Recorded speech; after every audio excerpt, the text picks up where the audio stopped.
All welcome back to our academy. இன்றைக்கி இந்த வீடியோவில் நம்ம எதை பற்றி பார்க்க போகிறோம் அப்படின்னா யூனிட் 4 ஹிஸ்ட்ரியில் இருக்கக்கூடிய ஃபர்ஸ்ட் டாபிக் சிந்துவெளி நாகரிகம். ஸோ அந்த சிந்துவெளி நாகரிகத்தில் இருக்கக்கூடிய 6th ஸ்டாண்டர்டில் கவர் ஆகக்கூடிய ஹேண்ட் ரிட்டன் நோட்ஸ் ஃபுல்லாகவே பார்க்க போகிறோம். இதுக்கு முன்னாடி 3 வீடியோஸில் உங்களுக்கு வந்து லைன் பை லைன் டிஎன் புக்கில் இருக்கிறத கிளாஸ் வந்து முடிச்சாச்சு. இப்போ வந்து அதோட ஒரு சம்மப் வந்து ஒரு ஹேண்ட் ரிட்டன் நோட்ஸ் வந்து உங்களுக்கான எக்ஸ்ப்ளனேஷன் வித் தமிழில். ஓகேங்களா? ஃபர்ஸ்ட் எடுத்ததுமே வந்து நம்ம இந்த 6th, அதாவது நம்மளுக்கு ஃபர்ஸ்ட் டாபிக் யூனிட் 4ல் வந்து சிலபஸில் ப்ரொவைட் பண்ணியிருக்கிறது வந்து இண்டஸ் வேலி, அதாவது சிந்துவெளி நாகரிகம். அந்த சிந்துவெளி நாகரிகம் டிஎன் புக்ஸில் எந்தெந்த இடத்துல கவர் ஆகுது அப்படிங்கிறதுக்கான ஒரு மேப் வந்து ஒன்று போட்டிருக்கோம்.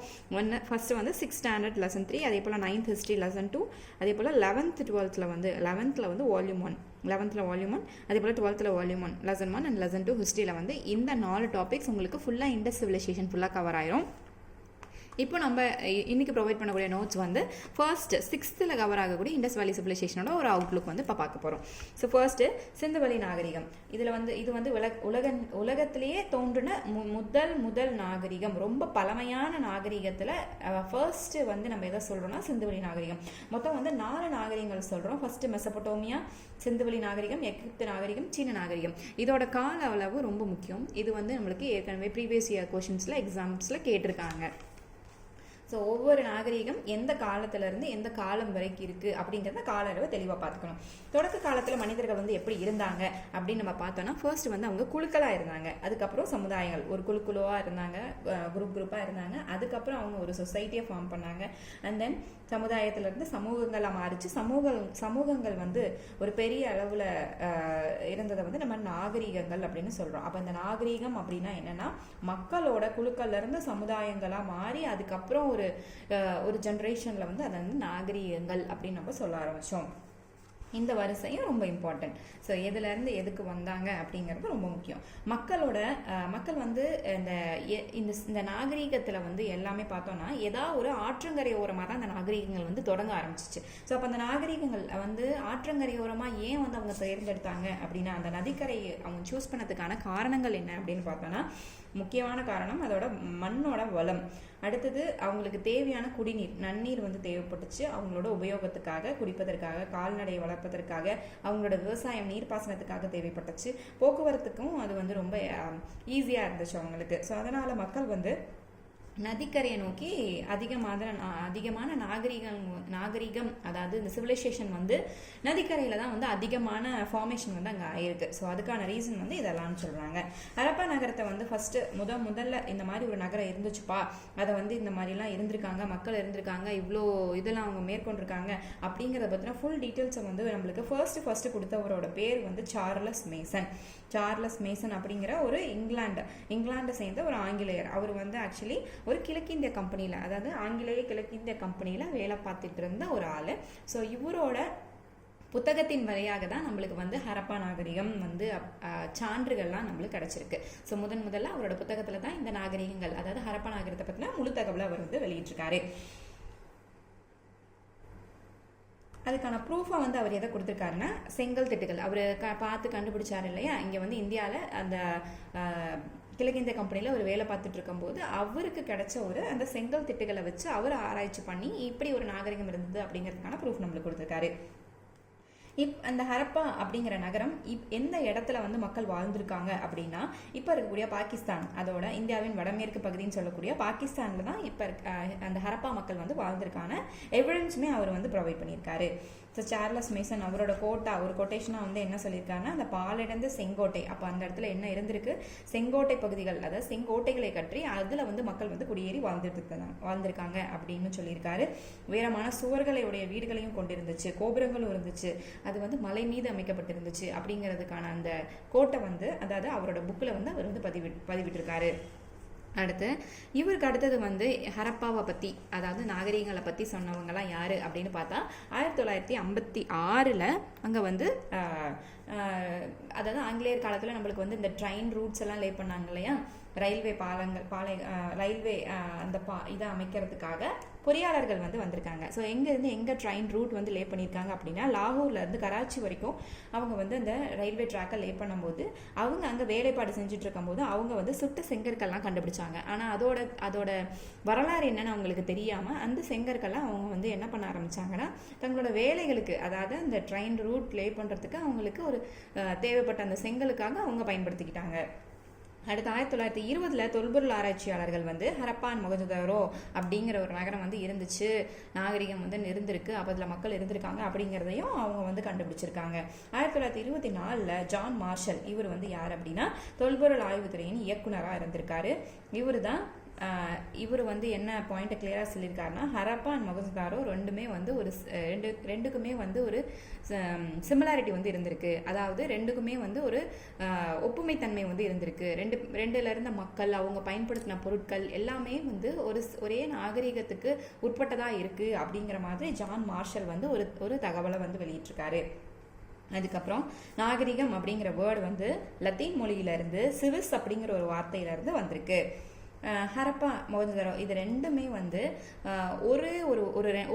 ஒரு சில விஷயங்களில் வேறுபடுறாங்க. எல்லாத்துலேயுமே ஒரே ஒத்துமையாக இருந்திருக்காங்க. ஒரு சில விஷயங்களில் வேறுபடுறாங்க. அது என்னென்ன விஷயங்கள் அப்படின்னா அவங்களோட யூஸ் பண்ணாத மண்பாண்டங்கள் இது மட்டும், அதாவது செய்முறையாக இருக்கட்டும், அதோட கலராக இருக்கட்டும், இதில் மட்டும் ஒரு சின்ன டிசிமிலாரிட்டி இருந்திருக்கு. அதாவது வேற்றுமை வந்து அவங்கக்கிட்ட இருந்திருக்கு. அடுத்து ஏஎஸ்ஐ அப்படிங்கிறது அதோட அப்ரிவேஷன் என்னன்னா ஆர்கியலாஜிக்கல் சர்வே ஆஃப் இந்தியா. இது வந்து எப்போ வந்து தொடங்கினாங்க அப்படின்னா 1861 தொடங்கியிருக்காங்க. அதை தொடங்கியவர் வந்து அலெக்சாண்டர் கன்னிங்ஹாம். இதெல்லாம் வந்து இம்பார்ட்டண்டான டேட்டா. இப்போ நான் கொடுத்துருக்கக்கூடிய இந்த ஹேண்ட் ரிட்டன் நோட்ஸ்லையுமே எல்லாமே கொஷின்ஸில் ஆஸ்க் பண்ண கொஷின்ஸ் தான் ரொம்ப அதிகமாக உங்களுக்கு வந்து ஹிண்ட்ஸாக ஹேண்ட் ரிட்டன் மெட்டீரியலாக நாங்கள் எடுத்து ப்ரொவைட் பண்ணுறோம். ஸோ இது வந்து ரொம்ப இம்பார்ட்டண்ட்டான ஒரு டேட்டா. ஏஎஸ்ஐயை வந்து தொடங்கினவர் வந்து யாருன்னா அலெக்சாண்டர் கன்னிங்ஹாம். ஸோ இவர் வந்து இந்த ஏஎஸ்ஐ தொடங்கிறதுக்கு முன்னாடி அவரோட என்ன வேலை வந்து அவர் செஞ்சுட்டு இருந்தார் அப்படின்னா நில அளவையாளராக இருந்திருக்காரு. ஓகேவா, சர்வேயராக வந்து ஒர்க் பண்ணியிருந்திருக்காரு. இப்போ இந்த ஏஎஸ்ஐயோட ஹெட் குவார்ட்டர்ஸ் வந்து எங்கே இருக்குது அப்படின்னா புதுடெல்லி, அதாவது நியூ டெல்லியில் இருக்குது. ஹரப்பா நாகரிகம் அதோட நம்ம பாகிஸ்தானோட எல்லை சொன்னோம் இல்லையா, அதில் இருந்த ஊர்கள், அதாவது அதில் இருந்த மக்களை வந்து நம்ம ஒரு தொகுதியாக பிரித்து இப்போ இருக்க மாதிரியான ஊர்கள் பேரை வச்சு நம்ம கூப்பிட்டு இருந்திருக்கோம். ஸோ அந்த கால அளவு நம்மளுக்கு முக்கியம். புவி எல்லை எதில் இருந்திருக்கு, காலப்பகுதி, காலம், பரப்பு, நகரங்கள், கிராமங்கள், இதில் என்னென்னலாம் இருந்திருக்கு அப்படிங்கிறதுக்கான ஒரு அவுட்லைனும் வந்து நம்மளுக்கு தமிழ்நாடு புக்கில் வந்து கொடுத்துருக்காங்க. டிஎன் டெக்ஸ்ட் புக்லேயே கொடுத்துருக்காங்க 6th. அதாவது அந்த இந்திய எல்லைகள் பாகிஸ்தானில் இப்போது வந்து எந்தெந்த அந்த நம்ம குரூப் பண்ணியிருப்போம் இல்லையா ஒவ்வொரு ஊர் பேர். ஸோ எதெல்லாம் வந்து அந்த ஹரப்பா நாகரிகத்துக்குள்ளே அந்த ஊர்கள்லாம் வருது அப்படின்னா மந்தா, ராகிகர்கி, மிட்டதாய், காலிபங்கன், இந்த மாதிரியான ஒரு 9 இடங்கள் வந்து இந்த ஹரப்பா நாகரிகத்துக்குள்ளே வருது. இந்த 9 தலைப்பும் ரொம்ப முக்கியம். இதில் ஏதாவது பிக் டவுன், ஸோ எது கரெக்டு தப்புன்னு கூட நம்மளால் கண்டுபிடிக்க சொல்லலாம். அடுத்து ஹரப்பா ஒரு நகர நாகரிகம் அப்படிங்கிறதுக்கான சான்றுகள் என்னென்ன கொடுத்துருக்காங்கன்னா அந்த நகரத்தோட திட்டமிடுதல் ரொம்ப அருமையாக இருக்கும், கட்டிடக்கலை ரொம்ப சிறப்பு வாய்ந்ததாக இருந்துச்சு. எப்போது 3500 அது கிமுலேயே வந்து அந்த அளவுக்கு சிறப்பு வாய்ந்ததாக இருந்துச்சு. அவங்க வந்து எடைகளில் அளவிடுறதுக்கு அளவீடுகள், எடைகள் இதெல்லாமே வந்து தரப்படுத்தப்பட்ட எடைகளாக வந்து அளந்து கொடுத்துருந்துருக்காங்க. விவசாயம், கைவினை தொழில்களில் அப்பயும் அவங்க வந்து சிறந்து விளங்கி இருக்காங்க.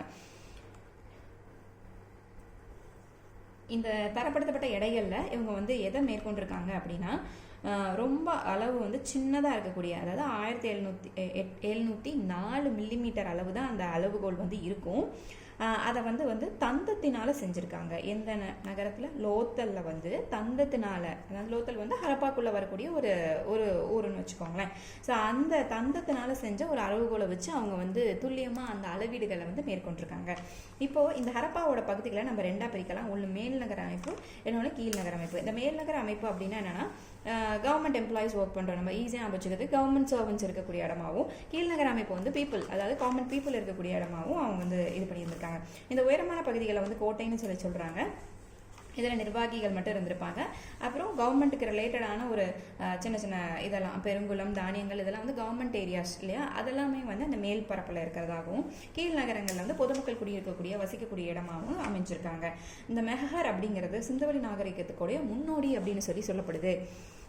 இந்த மெஹகரில் வந்து புதிய கற்கால மக்கள் வந்து இருந்ததாகவும் அதில் வந்து இப்போ வந்து பாகிஸ்தானில் பலுஜிஸ்தான் அப்படிங்கிற ஒரு மாநிலத்திலையும் போலன் ஆற்றங்கரையிலையும் இந்த மெஹகர் நாகரிகம் வந்து உருவாச்சு அப்படிங்கிறதுக்கான சான்று வந்து நம்மளுக்கு கிடைச்சிருக்கு. நாகரிகத்திற்கு இந்த மெஹகரில் இருந்தவங்க வந்து ஏறத்தாழ வந்து 7000 கிமுக்கு முன்னாடியே அந்த மக்கள் வந்து வாழ்ந்திருக்காங்க. அப்போ அந்த மெஹகரில் இருந்த மக்கள் வந்து புதிய கற்கால மக்களாகவும் இருந்திருக்காங்க. அதே போல் அவங்க வந்து இந்த மாதிரியான இந்த கலையிலையும் சிறந்து விளங்கியிருக்காங்க. தொல்பொருள் நம்ம அதை கண்டுபிடிக்கும் போது அதோட காலங்களை வச்சு நம்ம கணக்கிட்டு சொல்லியிருக்கோம். அதே போல் தெருக்கள். ஸோ அந்த ஹரப்பா மக்கள் வந்து அவங்களோட வீடுகள் எப்படி இருந்துச்சு, தெருக்கள் எப்படி இருந்துச்சு அப்படின்னா, அந்த தெருக்கள் வந்து சட்டக வடிவத்தில் இருந்துச்சு. வடக்கு தெற்காக அவங்களோட வீதிகள் இருந்துச்சு, கிழக்கு மேற்காகவும் இருந்துச்சு. அவங்களோட அந்த வீடோட வடிவம் வந்து எப்படி இருக்கும் அப்படின்னா, செங்கோணத்தை வெட்டி கொள்கிற மாதிரி இருக்குமா அந்த தெருக்களோட அமைப்பும், அவங்க கட்டப்பட்டிருந்த அந்த வீடுகளோட அமைப்பும் அந்த செங்கோணத்தை வெட்டி கொள்ளும் மாதிரியான ஒரு அமைப்பு முறை வந்து இருந்துச்சு. அவங்க அதை கட்டுறதுக்கான பயன்படுத்தப்பட்ட கற்கள் வந்து பார்த்தோம்னா சுட்ட செங்கற்களும் சுண்ணாம்பு கலவையை வச்சு அதை மேலே பூசி அதை வந்து ஸ்ட்ராங்காக பில்ட் பண்ணியிருந்தாங்க. அப்புறம் கூரைகள் எல்லாமே சம அளவாக இருந்துச்சு, சமதளமாக இருந்துச்சு. அரண்மனை, வழிபாட்டு தலங்கள் இதுக்கான சான்றுகள் அங்கே எதுவுமே இல்லை. எந்த ஒரு கோயில்களும் இல்லை, எந்த ஒரு ராஜா வாழ்ந்த அரண்மனை அந்த மாதிரியான இடங்களுக்கான ப்ரூஃப் வந்து கிடையாது. மக்களோட வீடுகள், தெருக்கள் அது மீறி போனால் இந்த நிர்வாகிகளுக்கு பயன்படுத்தின அந்த தானிய கடங்கு, பெருங்குளம் இது மட்டும்தான் நம்மளுக்கு இருந்துச்சு. அதே போல் கழிவுநீர் போகிறதுக்கான வடிகால்கள் இருந்துச்சு. அதையும் செங்கற்கள், கல்தட்டையை வச்சும் அவங்க வந்து பில்ட் பண்ணியிருக்காங்க. ஒவ்வொரு வீட்டிலையுமே வந்து திடக்கழிவு தேங்கிறதுக்கு அப்படிங்கிற தனியாக ஒரு குழிகளும் இருந்துச்சு. பெருங்குளம் வந்து எதுக்காக முகத்து தரவில் கட்டியிருந்தாங்க அப்படின்னா, நீர் பற்றாக்குறை எதுவும் வரக்கூடாது அப்படிங்கிறதுக்காக அந்த பெருங்குளத்தை வந்து அவங்க இது பண்ணாங்க. அது ஊரோட பொதுவில் நடுவில் வந்து கட்டியிருக்காங்க. அதுக்குமே சுட்ட செங்கற்கள், இயற்கை தாரை வச்சு அந்த இதை வந்து கட்டியிருக்காங்க. ஏன்னா அப்போ தான் அது ஸ்ட்ராங்காக இருக்கும், அந்த நீர் வந்து கசியாமல் வெளியே போகாமல் இருக்கும் அப்படிங்கிறதுக்காக. அந்த பெருங்குளத்துக்கு வந்து அதாவது அந்த குளத்துக்கு செல்றக்கூடிய வழி வந்து வடம் டு தென்புறமாக இருந்துச்சு. அந்த குளத்தோட 3 புறங்களிலுமே நம்மளுக்கு அறைகள் வந்து கொடுத்துருந்தாங்க. அது மட்டும் இல்லாமல் கிணற்று நீர், பக்கத்தில் இருக்க கிணற்று நீரில் இருந்து தண்ணீரை வந்து இறைச்சி அந்த குளத்தில் வந்து எப்பயுமே வந்து தேக்கி வச்சுருப்பாங்க. தானிய களஞ்சும் அதே போல் எப்பயுமே வறட்சி வரும்போது தண்ணியும் தேவை, அதே போல் உணவு தேவை. அப்படிங்கிறனால அதிகமாக எக்ஸஸாக இருக்க அந்த பயிர்கள், தானியங்கள் எல்லாத்தையுமே வந்து களஞ்சியத்தில் வந்து அவங்க சேகரித்து வச்சுருந்தாங்க. அதில் என்ன மாதிரியான பொருட்கள்லாம்னா கோதுமை, பார்லி, திணை, எள், பருப்பு வகைகள் இதெல்லாமே சேகரித்து வச்சுருந்தாங்க. ஹரப்பா காலத்தை சேர்ந்த தானிய களஞ்சியம் வந்து இப்போ ஹரியானா மாநிலத்தில் லாகிகர் பகுதியில் கண்டுபிடிக்கப்பட்டிருக்கு. அந்த மாதிரி இத்தனை வருஷத்துக்கு முன்னாடி இந்த மக்கள் வந்து இங்கே தானிய களஞ்சியத்தை வச்சுருக்காங்க அப்படின்னு இப்போ வந்து நம்ம கண்டுபிடிச்சிருக்கோம். அடுத்து இந்த கூட்டரங்கு அப்படிங்கிறது என்ன அப்படின்னா, இது வந்து ஒரு பொது கட்டிடம். இதுதான் வந்து ஹரப்பாவோட 2வது பெரிய கட்டிடம் அப்படின்னு சொல்கிறோம். இது ஒரு இம்பார்ட்டன்ட் டேட்டா. இந்த கூட்டரங்கில் மொத்தம் வந்து எத்தனை தூண்கள்னா 20 தூண்கள் 4 வரிசை கொண்டு இந்த கூட்டரங்கு அமைக்கப்பட்டிருக்கு. அடுத்து வணிகத்திலையும் அவங்க சிறப்பு வாய்ந்து விளங்கியதாக தெரிய வந்திருக்கு. அதுக்கு வணிகத்திற்காக இப்போ நம்ம ஏதாவது ஒன்று வாங்குறோம் இல்லையா, ஸோ அப்போ வாங்கும்போது ஒரு காசு கொடுப்போம். அந்த காசுக்கு பதிலாக அவங்க வந்து அப்போ முத்திரையை பயன்படுத்தியிருக்காங்க. ஸோ சிந்துவெளி முத்திரை அப்படின்னா எதெல்லாம் நம்ம சொல்லலாம் அப்படின்னா, சிந்துவெளி முத்திரை வந்து எந்தெந்த இடத்துல கண்டுபிடிச்சிருக்காங்க அப்படின்னா, ஈராக், குவைத், சிரியா, இப்போ இருக்கக்கூடிய ஈராக், குவைத், சிரியா இந்த 3 இடத்துலையும் வணிகர்கள் வந்து அந்த சிந்துவெளி முத்திரையை பயன்படுத்தியிருக்காங்க அப்படிங்கிறதுக்கான ஆதாரம் இப்போ நம்மளுக்கு கிடைச்சிருக்கு.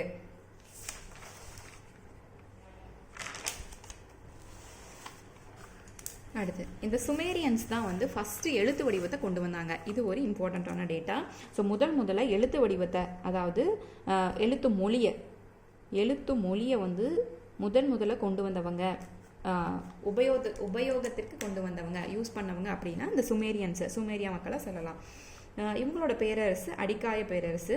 அந்த அடிக்காய பேரரசில் இருந்த ஒருத்தர், அதாவது ஆரன் நாரம்சன் அப்படிங்கிற ஒருத்தர் வந்து இந்த ஹரப்பாவோட வாணிகம் வச்சுருந்துருக்காரு. அங்கிருந்து ரொம்ப அதிகப்படியான விலையை கொடுத்து பொருட்களை வந்து வாங்கியிருக்காரு, நகைகளை வந்து வாங்கியிருக்காரு அப்படிங்கிறதுக்கான எவிடன்ஸ் வந்து இப்போ நம்மளுக்கு கிடச்சிருக்கு. அணிகலன் வாங்கியதற்கான எவிடன்ஸ் அது எதுலேருந்து நம்மளுக்கு தெரிய வருதுன்னா, இந்த நாரன்சன் அப்படிங்கிற ஒரு புக்கில் இருந்து நம்மளுக்கு தெரிய வந்திருக்கு. அடுத்து இந்த போக்குவரத்துக்கு அவங்க பயன்படுத்தின வாகனம் வந்து காளையை வச்சு தான் போக்குவரத்துக்கு பயன்படுத்தியிருக்காங்க. பாரசீக வளைகுடா மற்றும் மெசபடோமியா இது 2ல இருந்து கண்டுபிடித்தது வந்து பட்டம், அதாவது அவங்களோட முத்திரை அப்படின்னு பார்த்தா பட்டம். அதே போல் சிந்துவெளி மக்கள் பயன்படுத்தினது வந்து உருளை வடிவ முத்திரையை வந்து பயன்படுத்தியிருக்காங்க. ஏதாவது ஒரு விற்கவோ வாங்கவோ அவங்க வந்து வாணிகம் செய்யறதுக்கு வந்து அவங்க உருளை வடிவ முத்திரையை பயன்படுத்தியிருக்காங்க. அடுத்து கப்பல் கட்டும் தளம் அப்படின்னு சொன்னாவே நம்ம வந்து ஹரப்பாவில் எதை தான் சொல்லணும் அப்படின்னா, லோத்தல் அப்படின்னாலே நம்மளுக்கு கப்பல் கட்டும் தளம்னு சொல்லி டைரெக்டாக ஞாபகம் வந்துடணும். இந்த கப்பல் கட்டும் தளம் இப்போ இருக்க நம்ம இந்தியாவில் வந்து பிரிச்சிருக்கோம் இல்லையா. அப்போ இந்தியாவில் இப்போ இங்கே எந்த பகுதியில் இந்த கப்பல் கட்டும் தளம் இருந்துச்சு அப்படின்னு பார்த்தோம்னா குஜராத் பகுதியில் தான் இந்த கப்பல் கட்டும் தளம் இருந்துச்சு. அதுவும் எஸ்பெஷலாக எந்த நதிக்கரையில் அப்படின்னு பார்த்தோம்னா சபர்மதி ஆற்றோட நதிக்கரையில் தான் இந்த கப்பல் கட்டும் தளம் அமைஞ்சிருந்துச்சு. அடுத்து இந்த மனிதர்கள் வந்து கண்டுபிடிச்சு பயன்படுத்திய உலோகம், அவங்களா கண்டுபிடிச்சு பயன்படுத்திய உலோகம் செம்பு. அந்த செம்பு வந்து அவங்க எல்லா விஷயத்துக்குமே அவங்க பயன்படுத்துகிறாங்க. முகந்தராவில் இப்போ வந்து ஒரு ஒரு பெண் சிலை வந்து கண்டெடுத்திருக்காங்க. அந்த பெண் சிலையோட பேர் வந்து நடனமாது அப்படின்னு சொல்கிறாங்க. இந்த சிலை வந்து ஒரு 3000 ஆண்டுகளுக்கு முந்தின காலத்தில் வந்து செஞ்சுதான் இருக்கும் அப்படின்ட்டு ஏஎஸ்ஐ வந்து நம்மளுக்கு இப்போ சொல்கிறாங்க. அடுத்து கேவிடி அப்படிங்கிற கொர்க்கை வஞ்சி தொண்டி வளாகம்.